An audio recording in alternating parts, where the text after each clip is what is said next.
আল্লাহ রাব্বুল আলামিন এই সূরা কারিয়া শুরু করেছেন আল কারিয়া শব্দ দ্বারা, এবং এই সূরার নামকরণ করা হয়েছে সূরা কারিয়া। কারিয়া আরবি শব্দ আল কারিয়া। আল কারিয়া অর্থ কি? আল কারিয়া এটা ইসমে ফাইলের সিগা। আল কারিয়া শব্দের অর্থ হলো করাঘাতকারী। আল কারিয়া শব্দের অর্থ করাঘাতকারী, বিকট আওয়াজ। আল কারিয়া শব্দের অর্থ কি? বিকট আওয়াজ, অর্থাৎ মহাপ্রলয়। আপনারা আমাকে একটু বলেন দেখি, আপনাদের শোনা মতে আপনারা বিকট আওয়াজ কেমন শুনেছেন? কোন আওয়াজটা আপনার কাছে বিকট মনে হয়েছে, অনেক জোরে মনে হয়েছে? একটু বলেন। টাকের চাকা যখন বাষ্ট হয় কেমন বিকট আওয়াজ হয় না? বিকট আওয়াজ। তারপরে বলেন না, যখন দুইটা ট্রেনের সংঘর্ষ হয় তখনও বিকট আওয়াজ হয়। যখন স্কুল কলেজ ভার্সিটিগুলোতে ছুটির ঘন্টা বেজে যায়, যখন বেল দেওয়া হয় তখন একটা বিকট আওয়াজ হয়। কথা বলুন ঠিক কিনা? বিশেষ করে আমাদের মধ্যে সবচেয়ে বিকট আওয়াজ আমার মনে হয় যখন আকাশ থেকে ঠাডা পড়ে। কি পড়ে? বিদ্যুৎ চমকায় বা ঠাডা পড়ে বা ডাক পড়ে, আপনারা যে ভাষায় বলেন, ঠাডা পড়ে।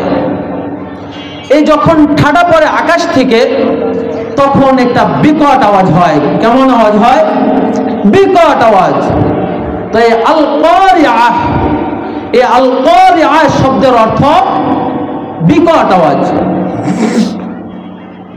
আল্লাহ রাব্বুল আলামিন এই সূরা কারিয়ার মধ্যে এই আল কারিয়া শব্দ 3 বার বলেছেন। কয়বার? আল কারিয়া, মাল কারিয়া,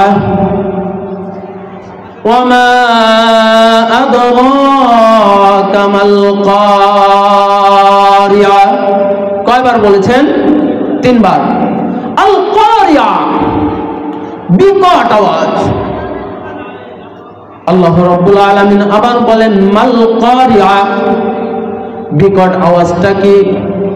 করাঘাতকারী সে কে বা মহাপ্রলয় এটা কি? আমা আদরাকা মাল কারিয়া। ও নবী, আপনাকে কি জানানো হয়েছে বিকট আওয়াজটা কেমন বা বিকট আওয়াজটা কি, মহাপ্রলয় কি? তাহলে আল্লাহ রাব্বুল আলামিন সূরা কারিয়ার মধ্যে আল কারিয়া বা বিকট আওয়াজ কয়বার বলেছেন? 3 বার। তাহলে এই যে আল কারিয়া এই শব্দটা 3 বার বলার কি কারণ? আমরা যেহেতু কোরআনের তাফসীর করতেছি, আমরা তাফসীর করব ইনশাআল্লাহ, যেহেতু তাফসীরুল কোরআন মাহফিল। আল্লাহ রাব্বুল আলামিন পবিত্র কোরআনে এই সূরা কারিয়ার মধ্যে 3 বার আল কারিয়া শব্দটা কেন বললেন? আমরা যখন কোনো জিনিসের গুরুত্ব বুঝাতে যাই বা কাউকে মনোযোগ আকর্ষণ করার জন্য, দৃষ্টি আকর্ষণ করার জন্য কোনো কথা বলতে হলে আমরা সাধারণত কয়বার বলি? 3 বার বলি। যেমন আমাদের ইসলাম ধর্ম সহ বিভিন্ন ধর্মে একটা গুরুত্বপূর্ণ জিনিস বিবাহ। কি বলেন? বিবাহটা অনেক গুরুত্বপূর্ণ একটা জিনিস না? বিবাহে কবুল কয়বার বলতে হয়? 3 বার বলতে হয়। কেন? কারণ হলো এই বিবাহটা অনেক গুরুত্বপূর্ণ একটা জিনিস। কারণ যখন প্রথমবার বলে, প্রথমবার বলার পরে অনেকেই শোনে, অনেকেই শোনে না। যখন আবার দ্বিতীয়বার বলে তারপরেও কেউ শোনে, কেউ শোনে না। কিন্তু 3 বার বলা যখন হয়ে যায় তখন মোটামুটি নিশ্চিত যে সকলেই যে সে কবুল বলেছে। এই জন্য কোনো গুরুত্বপূর্ণ জিনিস বোঝানোর জন্য বা কোনো গুরুত্বপূর্ণ জিনিসের ক্ষেত্রে কোনো বাক্য কয়বার বলা হয়?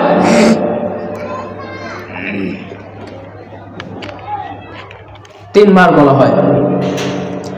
আমরা যারা মাদ্রাসায় লেখাপড়া করেছি বা কলেজ ভার্সিটিতে লেখাপড়া করেছি, আমাদের অনেক প্রয়োজনে আমাদের ছুটির প্রয়োজন হয়, কিন্তু এমন কিছু সময় থাকে, সামনে এক্সাম, সামনে পরীক্ষা, এই সময়টাকে আমাদেরকে উস্তাদরা ছুটি দিতে চায় না। তারপরেও এমার্জেন্সির কারণে, খুব প্রয়োজনের কারণে ছুটি নিতে হয়। তখন উস্তাদরা বারবার বলে যে শনিবারেই তোমাকে আসতে হবে। আবার যাওয়ার আগে তোমার কবে আসতে হবে? শনিবার। আবারও বলে মনে আছে তো কবে আসতে হবে? শনিবার। তার মানে এই কথাটা 3 বার বলে, তার মানে ওই ছাত্রকে বুঝিয়ে দেয় শনিবারের মধ্যেই আসতে হবে, তোমার শনিবার পার হয়ে যেন রবিবার না হয়। ঠিক তেমনি ভাবে মহান রব্বুল আলামিন সূরা কারিয়ার মধ্যে আল কারিয়া মাল কারিয়া ওমা আদরাকা মাল কারিয়া বলে বান্দাকে বলতেছে, ও বান্দারা তোমরা ভালো করে জেনে রাখো মহাপ্রলয়। মহাপ্রলয় কি? ও নবী তোমাকে কি জানিয়েছে মহাপ্রলয়টা কি? তার মানে আল্লাহ রাব্বুল আলামিন বান্দাকে বুঝাইতে চাইতেছে, বান্দা তুমি ভালো করে অনুধাবন করো, এই যে তুমি এই দুনিয়ার মুখে এসেছো, এই দুনিয়াটা চিরস্থায়ী থাকবে না, এই দুনিয়াটা ধ্বংস হয়ে যাবে। এই দুনিয়াটা যখন ধ্বংস হবে, ধ্বংস হওয়ার সময় কিয়ামত সংঘটিত হয়ে যাবে। কথা বলুন ঠিক কিনা? এই দুনিয়াটা থাকবে না। মহাপ্রলয়, কিয়ামত কিভাবে সংঘটিত হবে? আজ আপনারা যদি আলোচনাটা সুন্দরভাবে শোনেন, ইনশাআল্লাহ মনে হবে যে আমার আপনার সামনে কিয়ামত সংঘটিত হয়ে যাচ্ছে। আল্লাহ রাব্বুল আলামিন বলেন আল কারিয়া মাল কারিয়া ওমা আদরাকা মাল কারিয়া ইয়াউমা ইয়াকুনুন নাসু কাল ফারাশিল মাবসুত। মহাপ্রলয় হলো ইয়াউমা ইয়াকুনুন নাসু কাল ফারাশিল মাবসুত, যেই দিন মানুষ সকল বিক্ষিপ্ত পতঙ্গের ন্যায় নিক্ষিপ্ত হয়ে হয়ে পড়বে। ওয়াতাকুনুল জিবালু কালইহনিল মানফুশ, এবং পাহাড় পর্বতগুলি ধ্বনিত তুলার ন্যায় উড়তে থাকবে। ইয়াউমা ইয়াকুনুন নাসু কাল ফারাশিল মাবসুত, মানুষ সকল বিক্ষিপ্ত পতঙ্গের ন্যায় নিক্ষিপ্ত হয়ে পড়বে। কথাগুলো ভালো করে বোঝেন। সামনে শীতকাল, শীতকালে যখন কোনো লাইট জ্বালানো হয়, লাইট জ্বালানোর সাথে সাথে দেখবেন কোথায় থেকে কিছু পোকা, কিছু কীট পতঙ্গ উড়ে উড়ে আসতে থাকে। উড়ে যখন লাইটের সামনে সকল পোকাগুলো এক হয়ে যায়, উড়তে থাকে, কিছু সময় ওড়ে, উড়তে উড়তে একটা পোকা আর একটা পোকার উপর পড়ে, আর একটা পোকা আর একটা পোকার উপর পড়ে। এইভাবে আস্তে আস্তে সকলে বিক্ষিপ্ত ভাবে নিক্ষিপ্ত হয়ে হয়ে মাটিতে পড়ে। কথা বলেন ঠিক কিনা? কিয়ামতের দিন আল্লাহ রাব্বুল আলামিন হযরত জিবরাইল আলাইহিস সালামকে সৃষ্টি করেছেন। হযরত আবু হুরায়রা রাদিয়াল্লাহু তাআলা আনহু থেকে বর্ণিত, তিনি বলেন আল্লাহ রাব্বুল আলামিন এই আসমান এই জমিন সৃষ্টি করার পর সিংহা সৃষ্টি করেছেন। এই আসমান জমিন সৃষ্টি করার পর কি সৃষ্টি করেছেন? সিংহা সৃষ্টি করেছেন। সাহাবা কেরাম আরজ করিল, ইয়া রাসূলুল্লাহ, ইয়া হাবিবাল্লাহ, সিংহাটা কি? আল্লাহ রাসূল সাল্লাল্লাহু আলাইহি ওয়াসাল্লাম বলেন, সিংহাটা হলো নূরের তৈরি শিং, নূরের তৈরি শিং। সাহাবারা আবার জিজ্ঞেস করলো, ইয়া রাসূলুল্লাহ, সিংহাটা কত বড় হবে? আল্লাহ রাসূল সাল্লাল্লাহু আলাইহি ওয়াসাল্লাম বলেন, ওই সত্তার কসম যার হাতে আমার প্রাণ, ওই সত্যর কসম যার হাতে এই নগণ্য মুহাম্মাদের প্রাণ, সিংহাটা এত বড় হবে আসমান থেকে জমিন পর্যন্ত যত ফাঁকা জায়গা রয়েছে এই সিংহাটা এই ফাঁকা জায়গার চাইতেও বড় হবে। সুবহানাল্লাহ।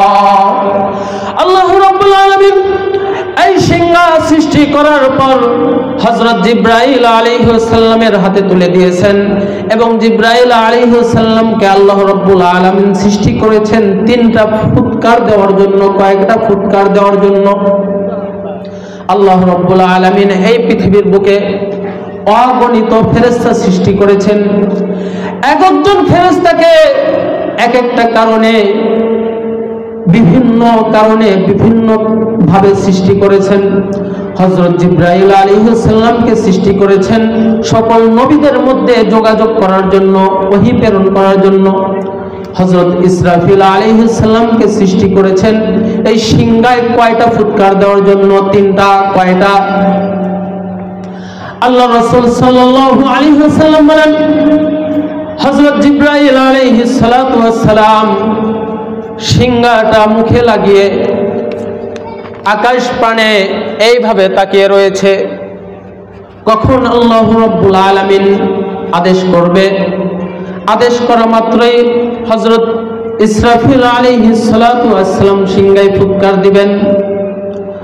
আল্লাহ রাসূল সাল্লাল্লাহু আলাইহি ওয়াসাল্লাম বলেন জিবরাইল আলাইহিস সালাতু ওয়াস সালাম যখন প্রথম সিংহায় ফুৎকার দিবেন তখন মানুষগুলো ভয়ে বিহ্বল হয়ে পড়বে, ছোটাছুটি করতে থাকবে।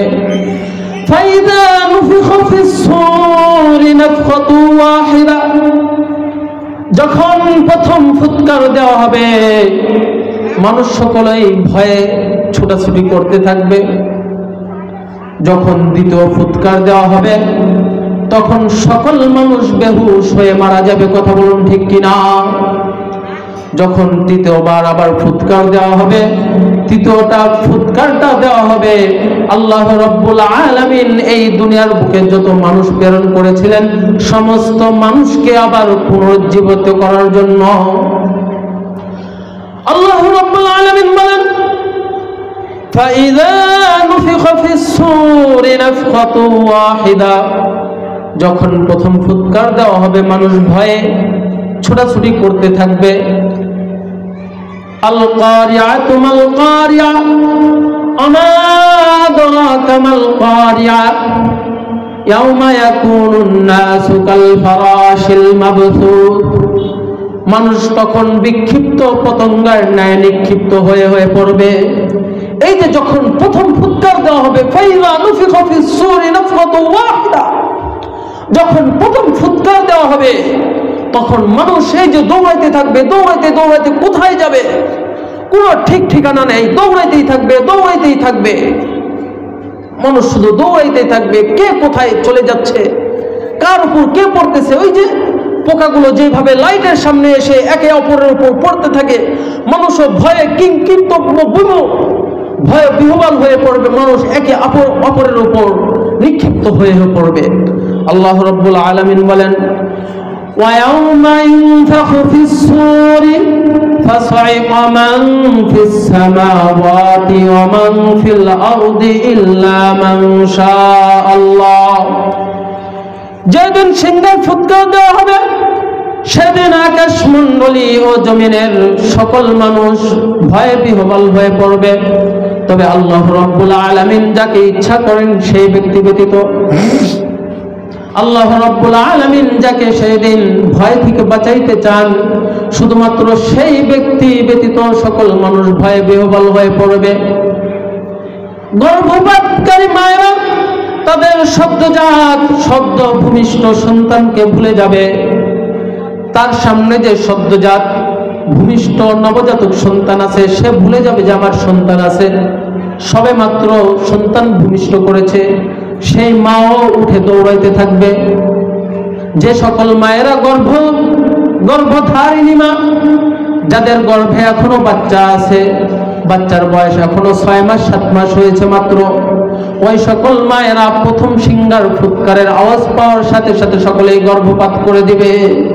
কি কঠিন একটি সময়, মানুষ দৌড়াইতে থাকবে, দৌড়াইতে থাকবে, কোথায় যাচ্ছে, কোথায় গিয়ে পড়বে কোনো ঠিক ঠিকানা নাই। আল্লাহ রাব্বুল আলামিন বলেন, অনুফিখা ফিস সূরি ফাসাইকা মান ফিস সামাওয়াতি ওয়া মান ফিল আরদি ইল্লা মান শাআল্লাহ। প্রথম ফুৎকার দেওয়া হয়ে গিয়েছে, মানুষ ভয়ে ভীতিতে দৌড়াইতেই থাকবে, দৌড়াইতেই থাকবে, এইভাবে অনেক সময় অতিবাহিত হয়ে পড়বে। আল্লাহ রাব্বুল আলামিন ইসরাফিল আলাইহিস সালাতু ওয়াস সালামকে দ্বিতীয় ফুৎকার দেওয়ার নির্দেশ দিবেন। অনুফিখা ফিস সূরি ফাসাইকা মান ফিস সামাওয়াতি ওয়া মান ফিল আরদি ইল্লা মান শাআল্লাহ। যখন হযরত ইসরাফিল আলাইহিস সালাতু ওয়াস সালাম দ্বিতীয়বার সিংহায় ফুৎকার দিবেন, সকল মানুষ বেহুশ হয়ে মারা যাবে। কথা বলুন ঠিক কিনা?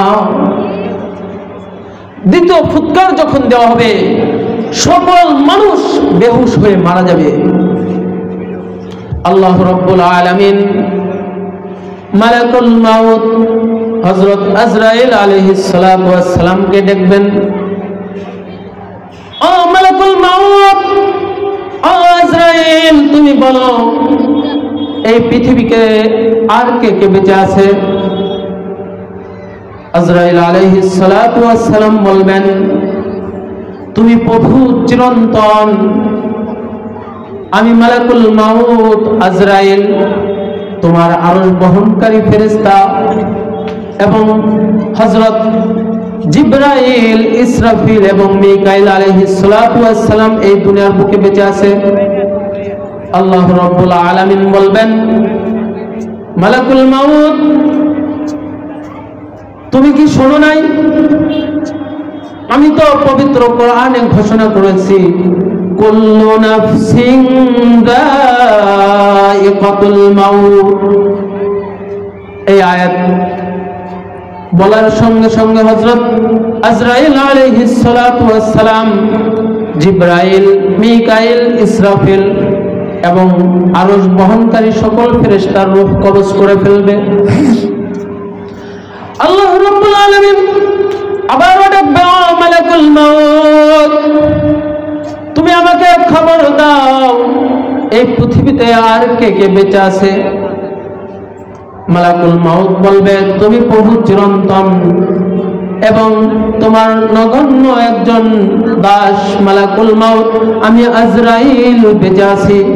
আল্লাহ রাব্বুল আলামিন আবারও বলবেন, তুমি কি আমার বাণী শোনো নাই, ইয়াদ রাখো নাই, মনে রাখো নাই? কুল্লু নাফসিন যায়িকাতুল মাউত, যে প্রত্যেক প্রাণী মৃত্যুর স্বাদ গ্রহণ করবে। কথা বলুন ঠিক কিনা? প্রত্যেক প্রাণী মৃত্যুর স্বাদ গ্রহণ করবে। তুমিও তো একজন প্রাণী, তোমারও প্রাণ আছে। আল্লাহ রাব্বুল আলামিন বলবে, আজরাইল যাও, তুমি তোমার রূহটা তুমি নিজেই কবজ করে ফেলো। হযরত আজরাইল আলাইহিস সালাতু ওয়াস সালাম জান্নাত এবং জাহান্নামের মাঝখানে একটি জায়গায় গিয়ে দাঁড়াবে। দাঁড়ানোর পর হযরত আজরাইল আলাইহিস সালাতু ওয়াস সালাম যখন নিজের রূহটা বের করার চেষ্টা করবে, এত জোরে চিৎকার করবে, হযরত আজরাইল আলাইহিস সালাতু ওয়াস সালাম বলেন, আমি যদি জানতাম যে রূহ বের হতে এত কষ্ট, তাহলে আমি মুমিনের রূহ কবজ করার সময় আরো দয়াদ্র হতাম। সুবহানাল্লাহ। একজন মানুষের শরীর থেকে রূহটা বের করা যে এত কষ্ট, আজরাইল আলাইহিস সালাতু ওয়াস সালাম বলেন, আমি যদি বুঝতাম, আমি যদি জানতাম যে একজন মানুষের রূহ বের হতে এতটা কষ্ট, তাহলে আমি মুমিনের রূহ বের করার সময় আরো দয়াদ্র হতাম। তাহলে চিন্তা করেন, যারা মুমিন নয়, যারা মুনাফিক, যারা বেঈমান, তাদের রূহটা কত ভয়ঙ্কর ভাবে বের করা হয়। আল্লাহ রাসূল সাল্লাল্লাহু আলাইহি ওয়াসাল্লাম বলেন, হযরত আজরাইল আলাইহিস সালাতু ওয়াস সালামের রূহ বের করার সময় যেই কষ্টটা হবে, যে চিৎকারটা মারবে, সেই সময় যদি আল্লাহ রাব্বুল আলামিনের এই পৃথিবীতে যদি সকল প্রাণী যদি বেঁচে থাকতো, আজরাইল আলাইহিস সালাতু ওয়াস সালামের এই চিৎকার শুনে সকল প্রাণী মৃত্যুবরণ করে ফেলতো। সুবহানাল্লাহ। এত জোরে চিৎকার করবে তার নিজের রূহ বের করার সময়, যদি ওই টাইমে ওই সময় যদি পৃথিবীর সকল প্রাণী বেঁচে থাকতো, এক চিৎকার দেওয়ার কারণে সকল প্রাণী মৃত্যুবরণ করে ফেলতো। কত ভয়াবহ অবস্থা, সকলেই শেষ, চটিয়াল ময়দান। আল্লাহ রাব্বুল আলামিন ডাকতে থাকবে, ও রাজা বাদশারা তোমরা কোথায়? ও রাজপুত্ররা তোমরা আজ কোথায়? ও রাষ্ট্রপতিরা তোমরা আজ কোথায়? ও এমপি মন্ত্রীরা তোমরা কোথায়? ও এলাকার চেয়ারম্যান তোমরা আজ কোথায়? এলাকার মেম্বাররা আজ কোথায়? যারা তোমরা রাজত্ব কর্তা তোমরা আজ কোথায়? আজ তোমাদের রাজত্ব কোথায়? লিমানিল মুলকুল ইয়াউম লিল্লাহিল ওয়াহিদিল কাহ্হার। আজ রাজত্ব শুধুমাত্র আমার। লিমানিল মুলকুল ইয়াউম লিল্লাহিল ওয়াহিদিল কাহ্হার। শুধুমাত্র একমাত্র রাজত্ব আমার ছিল, এখন আছে। আজ তোমরা কোথায়? কোথায় তোমরা? তোমরা তো দুনিয়ার মুখে অনেক রাজত্ব করেছো, অনেক অন্যায় করেছো, অনেক অবিচার করেছো, আজ তোমরা কোথায়? কিয়ামত সংগঠিত হয়ে গেছে। কিয়ামত সংগঠিত হওয়ার পূর্বে আল্লাহ রাব্বুল আলামিন যখন এই দুনিয়াকে সৃষ্টি করেন, এই দুনিয়া সৃষ্টি করার পর এই দুনিয়াটা থরথর করে কাঁপতেছিল, মানুষ বসবাস করার উপযোগী ছিল না। আল্লাহ রাব্বুল আলামিন পৃথিবীতে পাহাড় সৃষ্টি করেছেন। কি সৃষ্টি করেছেন? পাহাড়। বিশাল বিশাল পাহাড় সৃষ্টি করেছেন এই পৃথিবীকে ঠিক রাখার জন্য। ঠিক যেমন ভাবে আমরা ঘরকে ঠিক রাখার জন্য ঘরের খুঁটির সাথে আমরা পেরেক পুঁতি, পেরেক গাড়ি, তার কাটা মারি, ঠিক আল্লাহ রাব্বুল আলামিন এই পৃথিবীকে ঠিক রাখার জন্য পাহাড় সৃষ্টি করেছেন।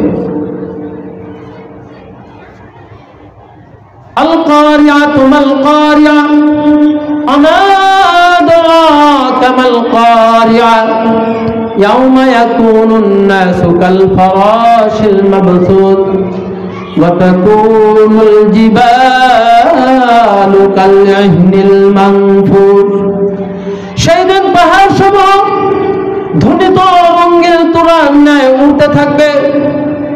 আমরা লেপ্তসুক যখন বানাই, লেপ্তসুকের তুলাগুলো আমরা প্লেন করার জন্য, অ্যাডজাস্ট করার জন্য লাঠি দিয়ে পিটাইতে থাকি কি থাকি না? লাঠি দিয়ে যখন পিটানো হয় তখন দেখবেন যে কিছু তুলার কোনা, ধ্বনিত তুলা আকাশে উড়তে থাকে। আমরা এখানে বসে আছি, এখনো অনেক ময়লা উঠতেছে, দেখা যায় না। অনুবীক্ষণ যন্ত্র ছাড়া অনেক ময়লা আছে যেগুলো দেখা যায় না। কাল কিয়ামতের দিন পাহাড়গুলো এইভাবে উঠতে থাকবে। কি কঠিন অবস্থা! কিয়ামত সংগঠিত হবে। হুজুর, কিয়ামত সংগঠিত কখন হবে, কবে হবে? হাদিসে জিব্রাইলে আল্লাহ রাসূল সাল্লাল্লাহু আলাইহি ওয়াসাল্লামকে জিব্রাইল আলাইহিস সালাতু ওয়াস সালাম বিভিন্ন বিষয়ে প্রশ্ন করলেন। প্রশ্ন করার পর সর্বশেষ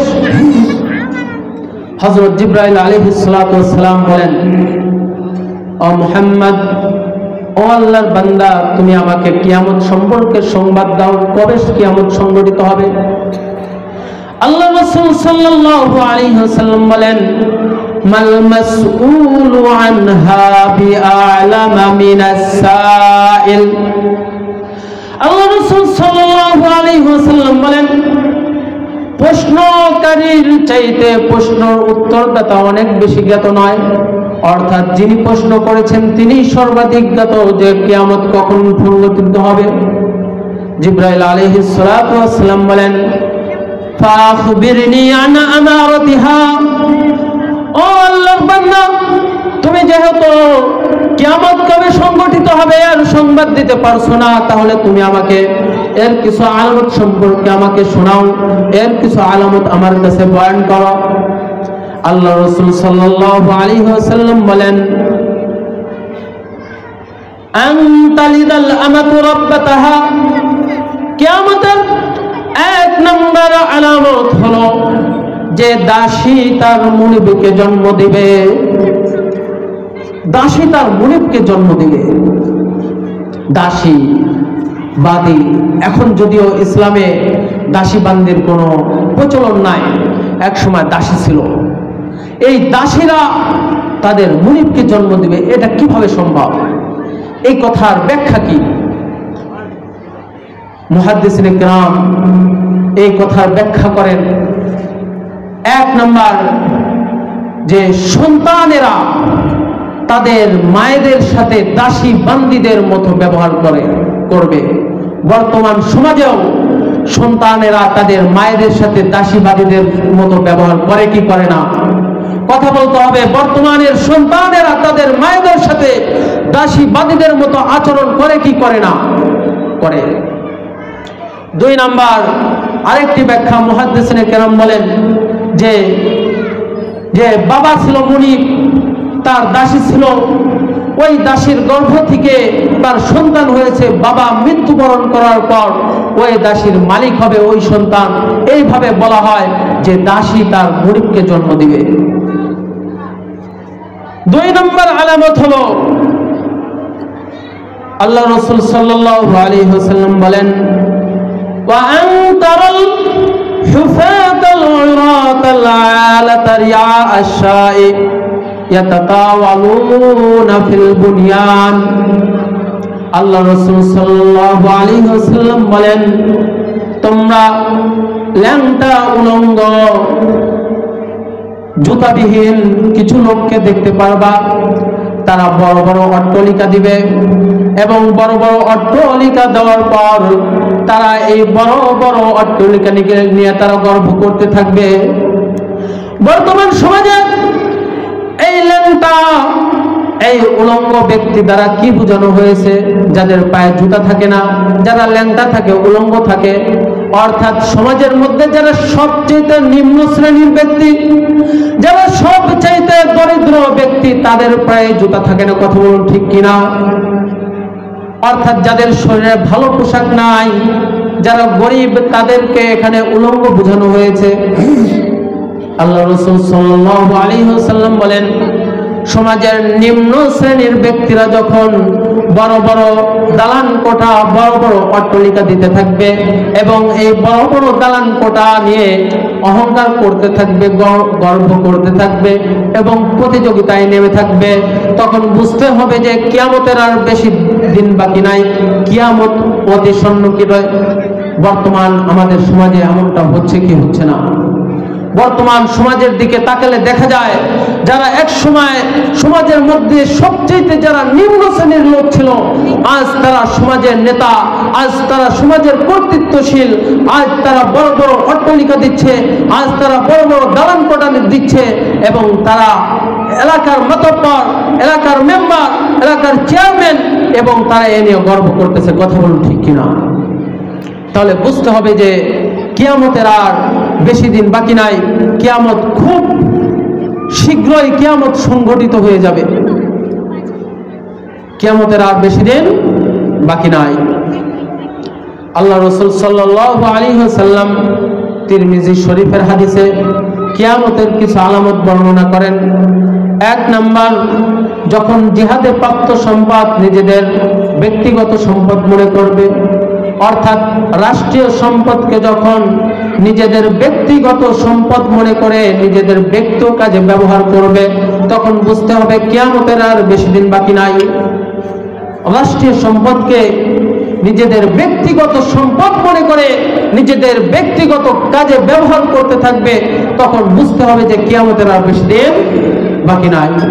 বর্তমান সমাজে আমাদের যারা রাষ্ট্রীয় কর্মকর্তা আছে, রাষ্ট্রীয় সম্পদ, এই রাষ্ট্রীয় সম্পদকে নিজেদের বাপদাদার সম্পদ মনে করে তারা ব্যবহার করতেছে কি করতেছে না? কথা বলতে হবে। বর্তমান যারা রাষ্ট্রের কর্ণধার, যারা ভবিষ্যতে রাষ্ট্রের এমপি হবে, রাষ্ট্রের মন্ত্রী হবে, রাষ্ট্রের চেয়ারম্যান হবে, রাষ্ট্রের মেম্বার হবে, আজ তারা রাষ্ট্রের সম্পদকে নিজেদের বাপদাদার সম্পদের মতো ব্যবহার করতেছে কি করতেছে না? চিল্লায় বলে। তাহলে বুঝতে হবে কিয়ামতের আর বেশি দিন বাকি নাই, অতি সন্নিকটে কিয়ামত সংঘটিত হয়ে যাবে। 2 নাম্বার, আমানতকে লুটের মাল মনে করবে। আমানতকে লুটের মাল মনে করবে। আমানত যা কিছু, অপরের কোনো কিছু যদি আমার কাছে রাখা হয়, যখন প্রয়োজন হবে তখন আমার এই জিনিসগুলো ফেরত দেওয়া হবে, এটার নাম আমানত। এই আমানতের যখন খেয়ানত হবে, আমানতের সম্পদকে, আমানতের মালকে যখন লুটের মালের ন্যায় ব্যবহার করা হবে, তখন বুঝতে হবে যে কিয়ামতের আর বেশি দিন বাকি নাই। বর্তমান যারা রাষ্ট্রের লোকেরা আছে, তাদের কাছে রাষ্ট্রের সম্পদ আমানত রাখা হয় কি হয় না? আমাদের পদ্মা সেতু হয়েছে, হয় নাই? এই পদ্মা সেতু বানানোর সময় কোটি কোটি টাকা, মিলিয়ন বিলিয়ন টাকা অনেক এমপি মন্ত্রীদের হাতে আমানত ছিল কি ছিল না? ছিল। এই যে আমানতের টাকাগুলো ছিল, এই আমানতের টাকার মধ্যে খেয়ানত করা হয়েছে কি হয় নাই? আমরা অনেক দূরে যাব না, আমাদের রূপপুর পারমাণবিক বিদ্যুৎ কেন্দ্র, এই বিদ্যুৎ কেন্দ্র তৈরি হইতে যত টাকার প্রয়োজন, যা আমানত রাখা হয়েছিল, এই আমানতের মধ্যে খেয়ানত হয়েছে কি হয় নাই? এখনো হচ্ছে কি হচ্ছে না? আমাদের এলাকার যারা মেম্বার থাকে, চেয়ারম্যান থাকে, তাদের কাছে গরিবের অনেক ছোট ছোট জিনিস আমানত দেওয়া হয়।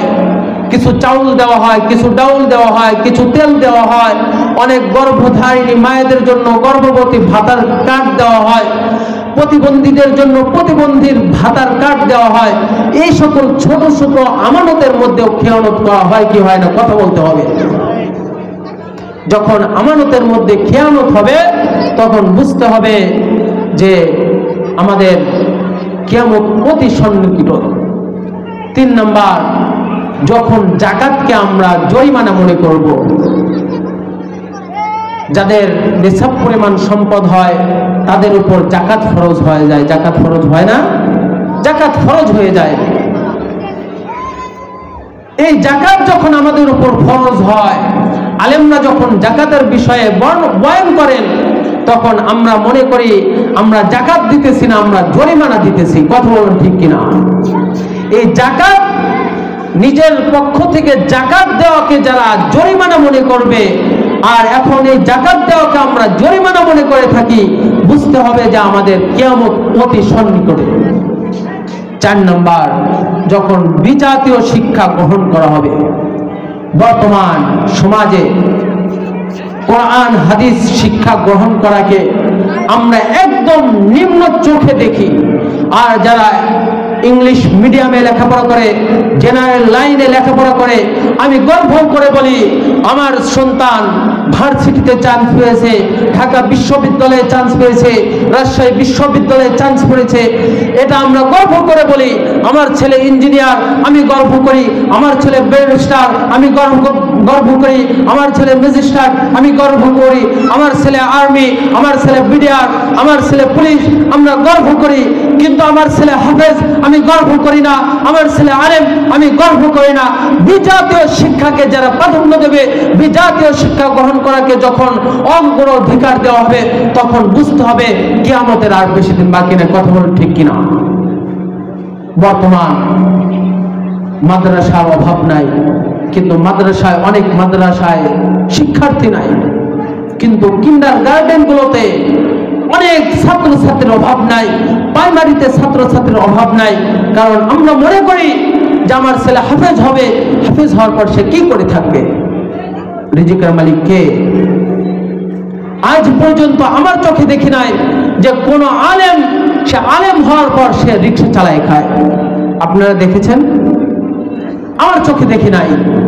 কিন্তু অগণিত general, MA pass, matric pass, BA pass, masters pass করা ছাত্ররা তারা রিক্সা চালাচ্ছে, তারা গার্মেন্টসে চাকরি করতেছে। আমি কোনো জিনিসকে ছোট করে দেখছি না।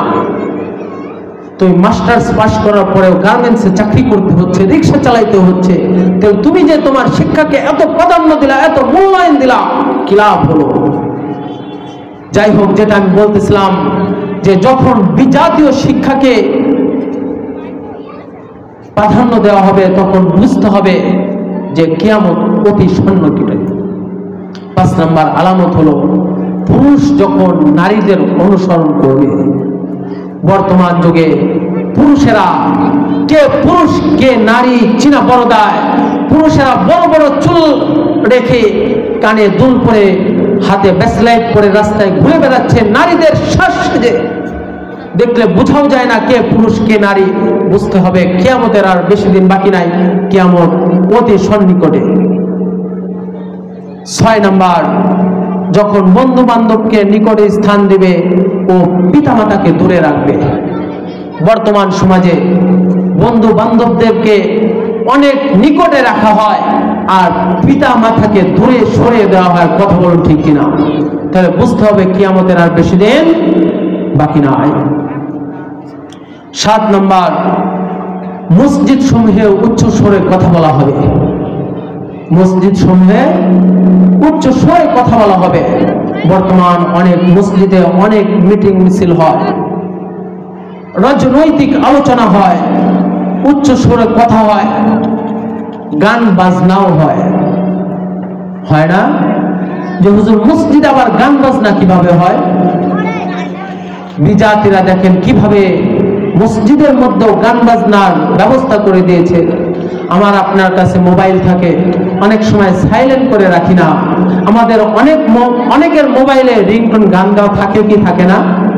নামাজের মধ্যে যখন কল আসে তখন রিংটোনটা বেজে ওঠে, মসজিদের মধ্যে গান বাজে কি বাজে না?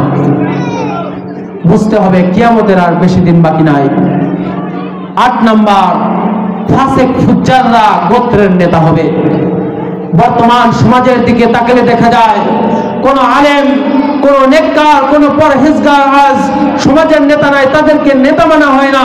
বরং যার কাছে টাকা আছে, যার কাছে অর্থ আছে, যার ক্ষমতা আছে, যার লোকবল আছে, যার কাছে অন্যায় অবৈধ অস্ত্র আছে, যার ক্ষমতা আছে, যে ফাসেক, যে গাঁজাখোর, যে নেশাখোর, সে আজ বর্তমান সমাজের নেতা। কথা বলুন ঠিক কিনা?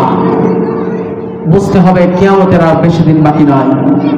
বর্তমান আমাদের সমাজে ফাসেক ফুজ্জাররাই বেশি নেতা না অন্য কেউ? ভালো মানুষ সমাজের নেতা বলেন ফাসেক ফুজ্জাররা। তাহলে আমাদের বুঝতে হবে কিয়ামতের আর বেশি দিন বাকি নাই। 9 নম্বর, চরিত্রহীন লম্পটেরা রাজ্য পরিচালনা করবে।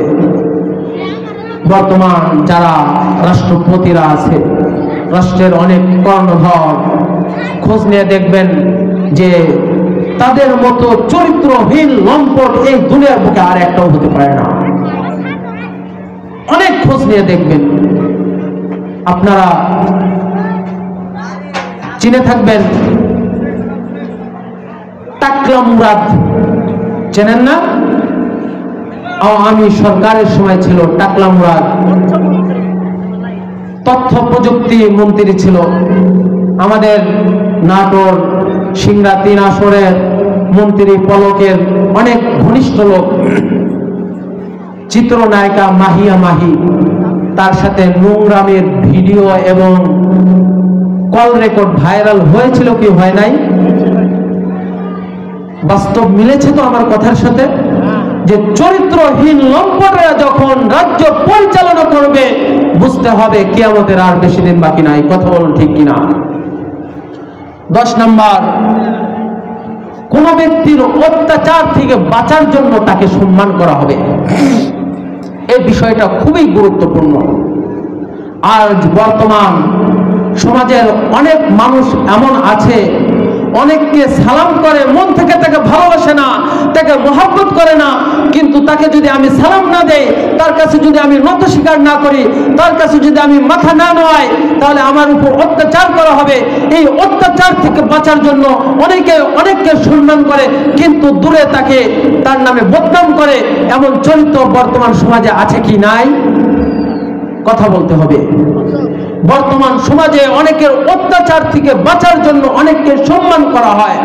বাস্তব, এটাই বাস্তব। বুঝতে হবে কিয়ামতের আর বেশি দিন বাকি নাই। 11 নম্বর, গায়িকা ও বাদ্যযন্ত্র বহুগুণে বেড়ে যাবে। বর্তমান সমাজে প্রতিটা ঘরে ঘরে গায়িকা এবং বাদ্যযন্ত্র ভরপুর হয়ে গিয়েছে। আজ আমার আদরের সন্তানেরা টিকটক, লাইকি, ফেসবুক রিল বানানো নিয়ে ব্যস্ত হয়ে পড়েছে, মত্ত হয়ে পড়েছে। যার যেমন কণ্ঠ আছে তার মতো করে সে গাইতেছে। গাইতেছে কি গাইতেছে না? তার মানে আজ ঘরে ঘরে ঘরে আজ আমাদের গায়িকা নায়িকা হয়ে গেছে কি যায় নাই? বুঝতে হবে কিয়ামতের আজ আর বেশি দিন বাকি নাই। এই জন্য প্রিয় ভাইয়েরা আমার, কিয়ামতের আর বেশি দিন বাকি নাই। তবে কিয়ামতের সবচেয়ে বড় আলামত হযরত ইমাম মাহদী আলাইহিস সালাতু ওয়াস সালামের আবির্ভাব হবে। হযরত ঈসা আলাইহিস সালাতু ওয়াস সালাম আবার আসবেন, দাজ্জাল আসবে। দাজ্জালের বিশাল বাহিনী হবে। এই দাজ্জালের বিশাল বাহিনীতে থাকবে সকলে জারজ সন্তান এবং মহিলা। সকলেই কারা থাকবে? জারজ সন্তান এবং মহিলা।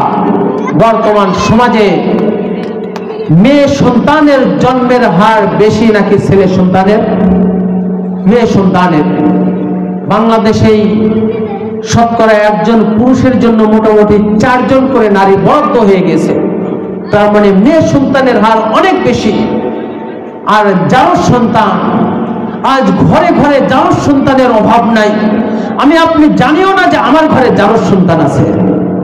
আজ আমরা কথায় কথায় অনেকেই আমাদের স্ত্রীদেরকে 3 তালাক দিয়ে ফেলি, কিন্তু পরবর্তীতে আমাদের কাছে এসে বলে হুজুর ভুলে পড়ে ফেলেছি। আমরা বলে দেই যে তালাক হয়ে গেছে আর সংসার করা যাবে না, তারপরেও তারা ওই স্ত্রীকে নিয়ে সংসার করতেছে। আমার চোখে দেখা অনেক আছে, অনেক সমাজেই আছে। তাদের ঘরে সন্তান জন্মগ্রহণ করতেছে, মনে করতেছে আমাদের বৈধ সন্তান, অথচ জারজ সন্তান। এই সকল জারজ সন্তানরা কার বাহিনী হবে? দাজ্জালের বাহিনী হবে। যাই হোক প্রিয় উপস্থিতি, আমি যেটা বলতেছিলাম, কিয়ামত সংঘটিত হয়ে যাবে। ইয়াউমা ইয়াকুনুন নাসু কাল ফারাশিল মাবসুত। মানুষ সকল বিক্ষিপ্ত পতঙ্গের ন্যায় নিক্ষিপ্ত হয়ে পড়বে। ওয়া তাকুনুল জিবালু কাল ইহনিল মানফুশ। পাহাড় সমূহ ধূলিত তুলার ন্যায় উড়তে থাকবে।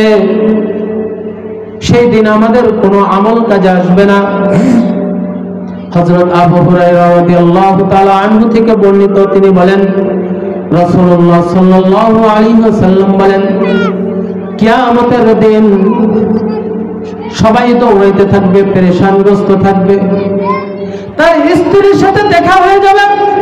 স্বামী বলবে, ও আমার আদরের স্ত্রী, তোমাকে দুনিয়ার বুকে কত ভালোবাসতাম, কত মহব্বত করতাম, তোমার জন্য আমি কত কিছুই না করেছি। আমার আজ আমার কিছু নেকির প্রয়োজন, তুমি আমাকে কিছু নেকি দিয়ে দাও। স্ত্রী বলবে, আমারও একই অবস্থা, আমার কাছে নেকি দেওয়ার মতো কোনো কিছু নাই।